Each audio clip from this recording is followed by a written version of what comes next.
I think we've recognized for a few years that we've got an exceptional window of opportunity now, that there's increased global attention, and we've got a strong case about the significant health benefits and economic benefits of improved nutrition.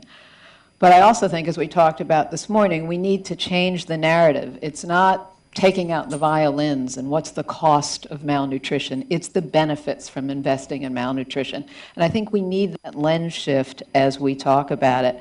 And I'm going to quote one of my colleagues, Ralph Clem, who's sitting in the second row there, who said, "Just as hunger and undernutrition are markers and makers of poverty, ending hunger and malnutrition is a maker and marker of prosperity." And I think that's the way we need to flip the lens. There's been a lot already said by my fellow panelists about what can be done, particularly on a policy level. And I just want to come back to that policy level in terms of what for me is number one, which is government's investment in nutrition. We need sustained political will in countries across the world. According to the World Bank, developing countries devote less than a half of a penny of every dollar in their health budgets to nutrition. Yet we know what investing in nutrition can do. So we're clearly not doing a good enough job at advocacy. And we all need to refresh our advocacy, step up our efforts, and be pervasive and be persistent as we bring a positive message rather than a negative one. But it's not just about getting more money into nutrition, it's about getting more nutrition for our money.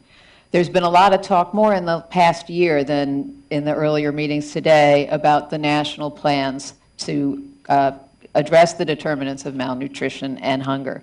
The quality of the plans is pretty uneven in terms of scope, coverage, costing, timelines, targets, ability to go to scale.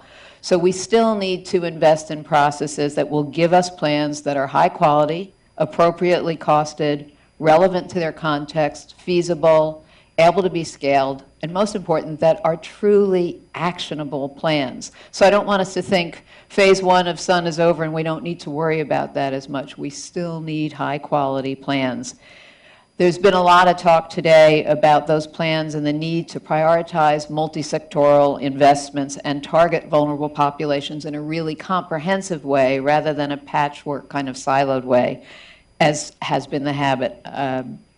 And that also that the plans need to take advantage of the existing delivery platforms and resources. And I think we've all been good about talking the talk, but not as good as we could be about walking the talk in terms of getting out of our silos. And now at least when people say nutrition, they say nutrition, agriculture, health, education, pretty much in the same breath. But that's not enough. We've heard reference to social protection, but there's also women's empowerment, land rights, women's right to own land so they can be smallholder farmers, access to credit. And this kind of approach has to be adopted by all of us, not just the NGO community, but certainly by government, so that when they're doing their annual national budgets, they're establishing line items in each and every government department that will play a role in ending undernutrition and hunger. And then together, they have to collectively prioritize the interventions to the most at-risk communities and promote co-location of services. There's also been talk about the need to engage the private sector and about the need for inclusive partnerships. I won't go into that more. The third thing, though, is that these plans need to be monitored and evaluated. So we need to invest more in measuring what matters and using those measurements to improve our delivery of services. But we've got to develop measurement systems and indicators that resonate across the various sectors. If we come up with a great measurement system that works for nutrition only, that's not going to give us the evidence base we need, and it's not going to advance us. And we're all good at counting things, but it's not enough to count vitamin A supplements given to kids. It's not enough to count toilets, latrines that were built. We've got to measure if those services are reaching people who are most at risk at the right time, in the right way, with the right quality, the right dose and frequency. And we've got to have the courage to learn from where we've screwed up. We have to admit failure when necessary, not a popular thing. We have to be willing to go back to the drawing board when it's needed, and we have to have the perseverance and the resourcefulness to continue keeping on and doing better and better.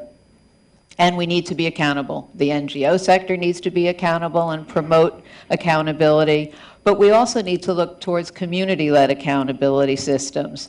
What if you had local kids in a village taking advantage of social and digital media that I don't know as much about as I should, but using that as a way to report on in their eyes whether their community has received the services that it needs? So those are kind of my three areas, but I think we've got this global spotlight on us now and for a few more years if we're lucky, and we've got to be more strategic and continue to be more resourceful. It should be a no-brainer. Improving nutrition speaks to a rainbow of interests: better health, stronger economics, reduced poverty, all of the elements of a better world. It seems we should be able to make an even stronger case that nutrition is a top priority. So I'll stop there.